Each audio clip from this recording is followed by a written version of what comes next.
A famous American Jewish businessman named Jeffrey Epstein was accused of persuading dozens of girls to engage in prostitution or acts with him and with some of his friends, many of whom were extremely important and prominent figures inside the United States and abroad.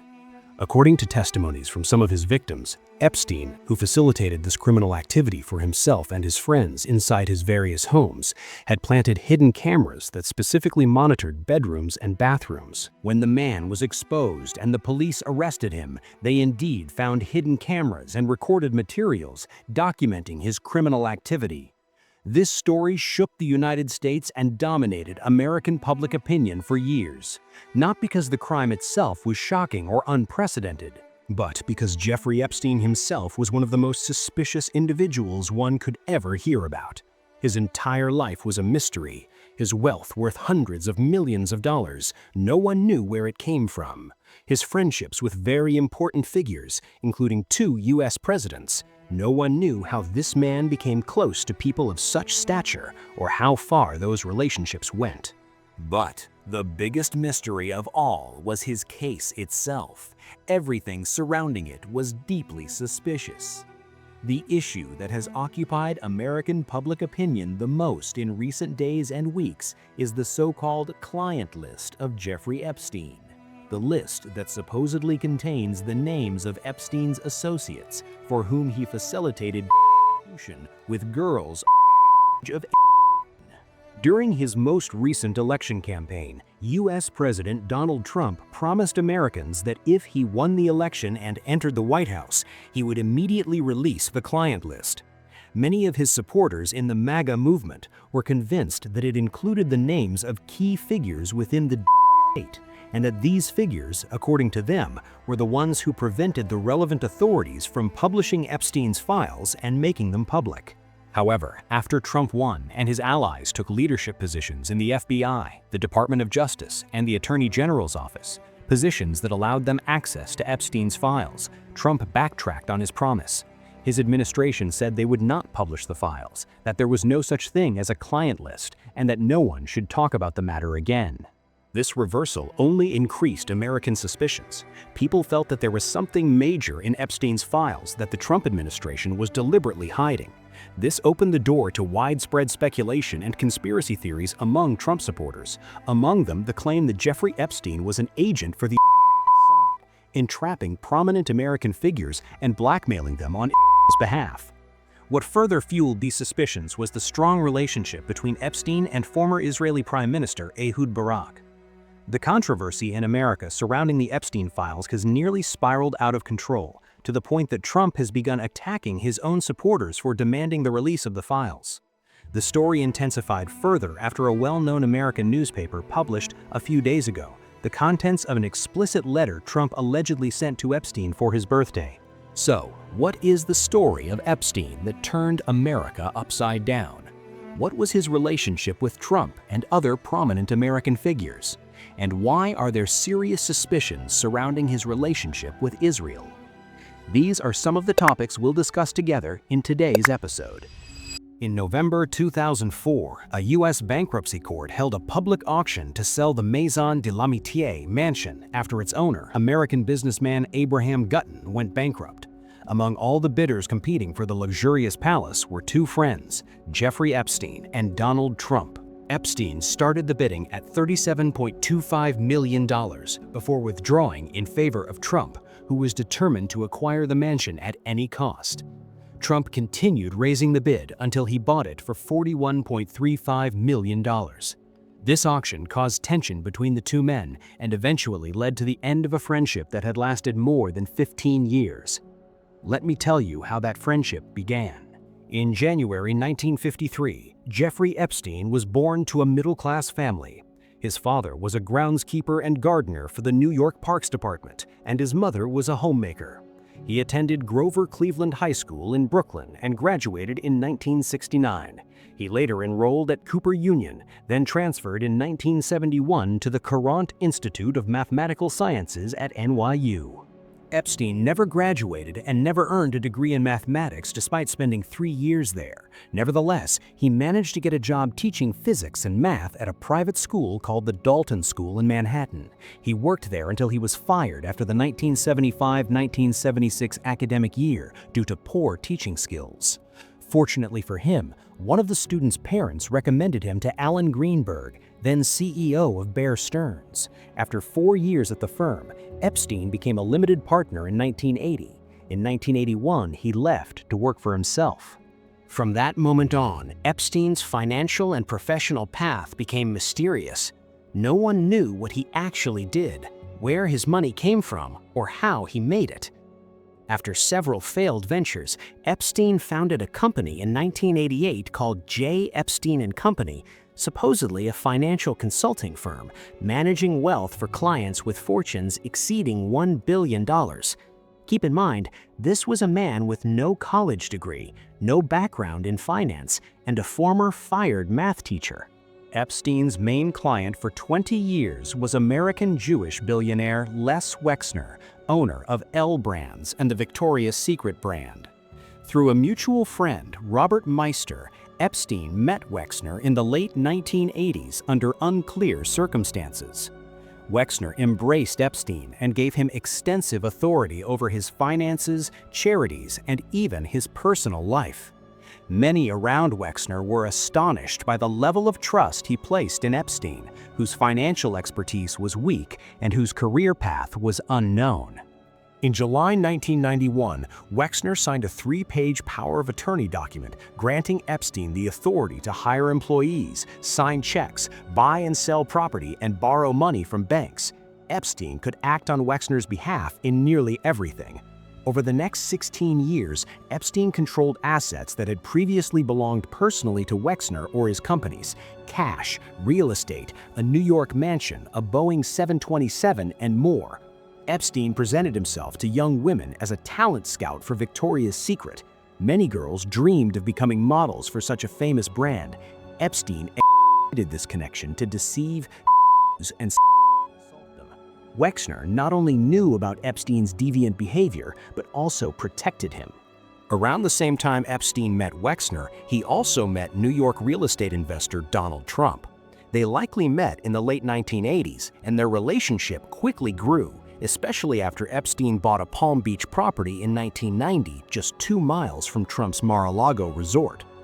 In 1992, NBC News footage showed Epstein and Trump standing together at a Mar-a-Lago party, with Trump dancing, whispering in Epstein's ear, and pointing out young women while Epstein laughed. Trump was later seen with Epstein at a Victoria's Secret event in 1997. The two were very close.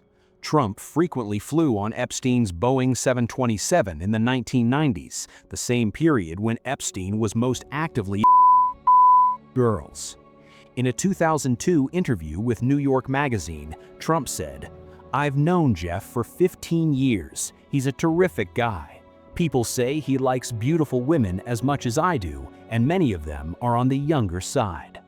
Jeffrey Epstein girls by inviting them to his home under the guise of providing massages. These encounters often resulted in endings that you could imagine yourself. Afterward, Epstein paid the victims and encouraged them to recruit additional girls. Donald Trump visited Epstein's residence on several occasions. However, there is no evidence that Trump took part in Epstein's abuse or in these massage arrangements. Their association ended in 2005. That year, a woman contacted the Palm Beach Police Department after stating that her 14-year-old daughter had been persuaded to visit Jeffrey Epstein's residence under the pretense of receiving a $300 massage. After several months of investigation and surveillance, law enforcement searched Epstein's home in October 2005. During the search, officers reported finding massage tables, concealed cameras, and digital media that appeared to contain explicit images involving individuals. In July 2006, an arrest warrant was issued in connection with the investigation. The allegations drew widespread public attention due to Epstein's known associations with prominent figures, including former U.S. presidents, senior business leaders, members of the British royal family, members of the United States Congress, and other influential individuals. Despite the existence of substantial evidence and testimony from numerous victims, Jeffrey Epstein was released on $3,000 bail and later entered into a plea agreement in 2008. This agreement was reached without prior notification to the victims, a fact that later drew significant legal and public criticism. As part of the plea deal, Epstein received a sentence of 13 months in custody. During this period, he was permitted to leave jail for extended hours under a work release arrangement, a level of leniency that was widely viewed as highly unusual for offenses of this nature. The outcome of the case provoked widespread public outrage and raised serious concerns about whether Epstein had benefited from preferential treatment due to his wealth, influence, and connections to powerful individuals. Epstein subsequently lived largely unrestricted for several years.